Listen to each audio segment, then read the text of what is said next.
Today we're going to work on fixing my horn. The horn stopped working, so it's one of two things. It's going to be something simple as the fuse is out, or we're going to have to replace the clock spring. And to do that, we're going to have to remove this whole cover and get inside here and a little bit more detail. You see there's no other lights on, just my flashing seatbelt sign on, but everything else is normal. First thing we're going to do is pull the fuse. Fuse is okay.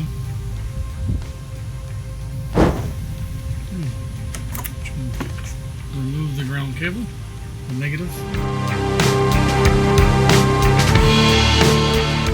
Okay, here's what we need for this to replace the clock spring in the Tundra. First thing is we went to O'Reilly's and picked up a clock spring. The Tundra clock spring is not cheap. I don't know if you can see this, but it was after tax was $283, a little pricey. Very simple fix. We just need a trim tool, 19mm socket, flat and Phillips screwdriver, a couple smaller screwdrivers to just pop some clips, some small ratchets, and a Torx wrench, and also use some thread locker, and also a T27 Torx bit. That's all that's needed to replace this in about 30 minutes worth of work. Make sure we have the steering wheel centered perfectly. And now we're going to use a trim tool to remove what's inside. There's a piece right here. Oh, remove this Torx screw. This is a T27. So, T27.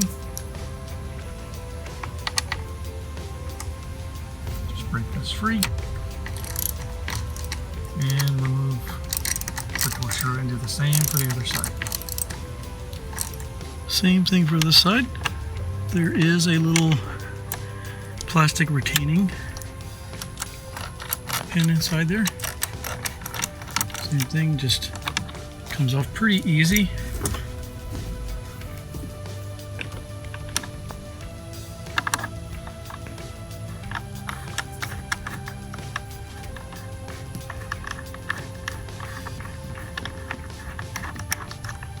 Get this back out. There's a little plastic retaining clip in here holding it in. You can move this out and then the screw comes right out. Okay. Now the Torx bolts are out, we have to remove 3 wires. We have 2 with the clips and 1 ground wire.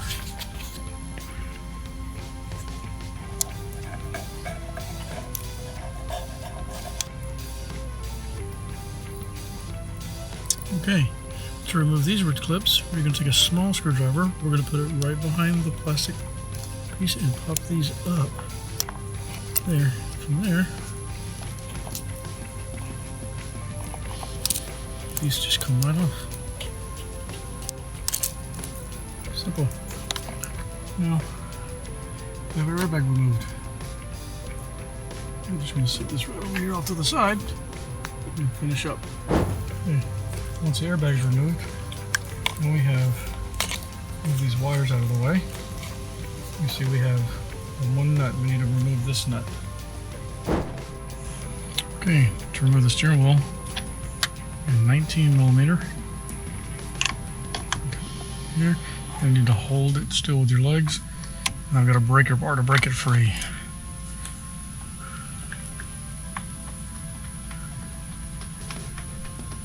Just take it off by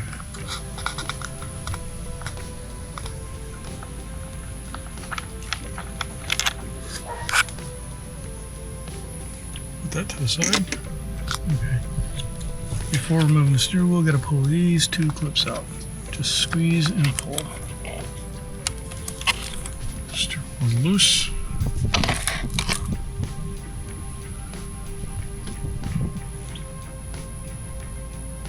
Put this down next to the airbag. You just need to remove these 2 screws. This one and this one.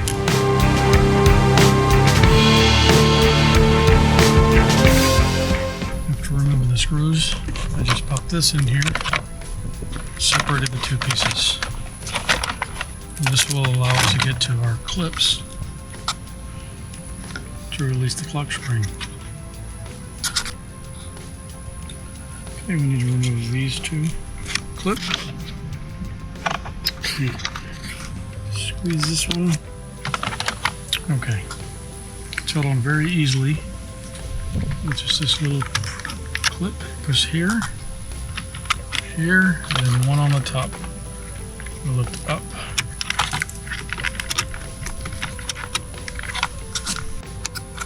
It's white one right back here. Now, there's our clock spring.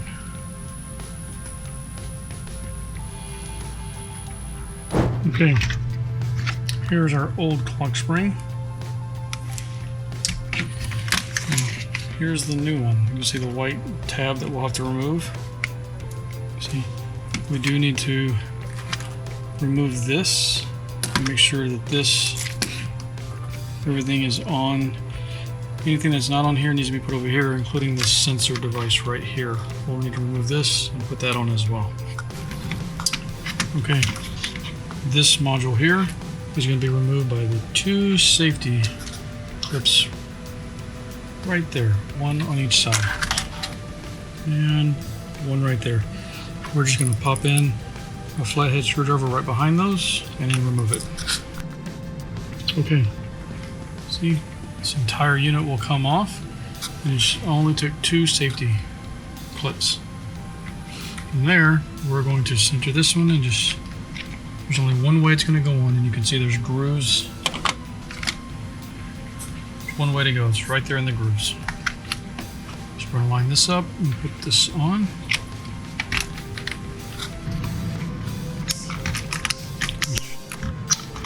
Make sure everything snaps in.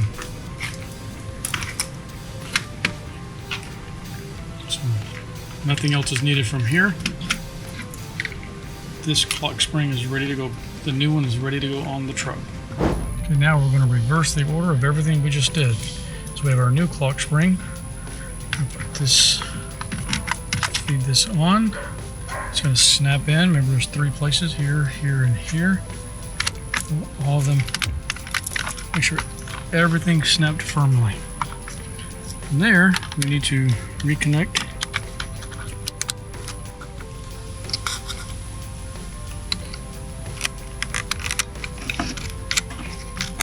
Make sure everything snaps. Everything is in there firmly. Now when you're putting this back together, you want to make sure all of your alignment stays the same. And if you notice on your clock spring, there is actually a little window. And in that window, mine is actually yellow. The other clock spring was orange, but you want to make sure that if you rotated this, once you break this off, that everything stays the same. You want to make sure this has to be in the right position when you put your steering wheel back on. So now we're going to just put these pieces back, snap these pieces back together. This takes a little bit of work just to get them lined up, get it back over the ignition switch. You see, make sure everything's good, and then you want to snap everything together. All the way around. This is back together, so now we're going to reinstall the two Phillips head screws.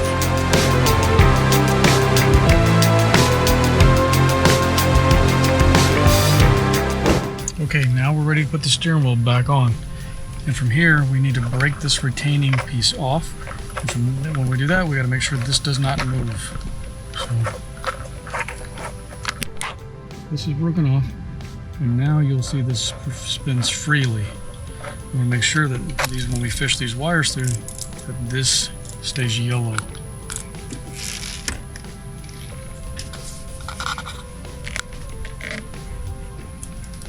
The wires through here, and mount the steering wheel back on. Now that the steering wheel is on, we want to reconnect the two wires here. Very simple. Make sure they go in and get a good click.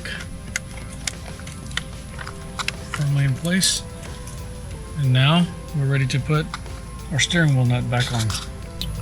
Okay, now we're going to put the steering nut back on. And when we put the steering nut back on, we're just going to put a tiny little bit of thread seal on here just to keep any from vibration or anything, to keeping this from backing off. Just a little bit of thread seal. We're going to put this on.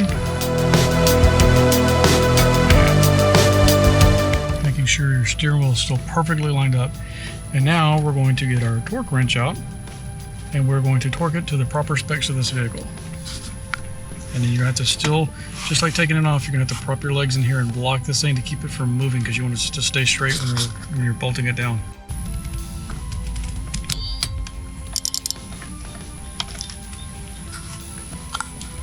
Now all we're left to do is reinstall the airbag and connect the battery.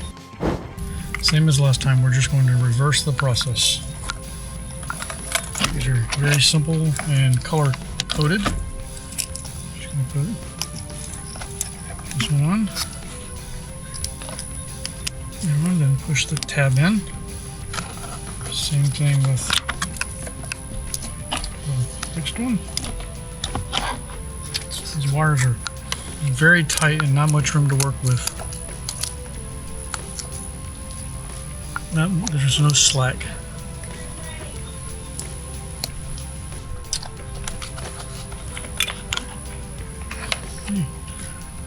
Both are on here and the tabs are sealed. The last one is the ground wire. Now we'll reinstall.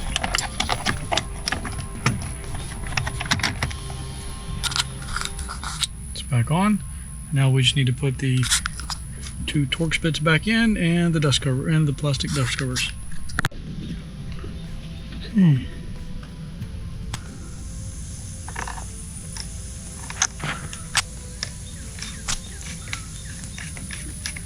I'll just hand tighten these, and then had to push all these all the way in. I'm just going to hand tighten this, and then I will use my torque wrench to put the proper inch pounds and do the same thing for the other side. Here's the other side. We're going to put it right through the little plastic sleeve here. Push it all the way in and hand tighten it, and then go back with the Torx wrench. We'll go back with the torque wrench and put the proper inch pounds on against it. Both plastic covers have been replaced.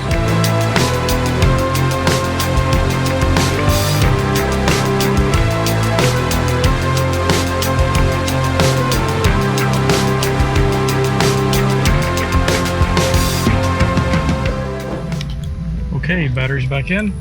Now we're going to put the keys in. Not that we need to. Just going to make sure that no lights have come back on. We're going to test the horn. Everything works good.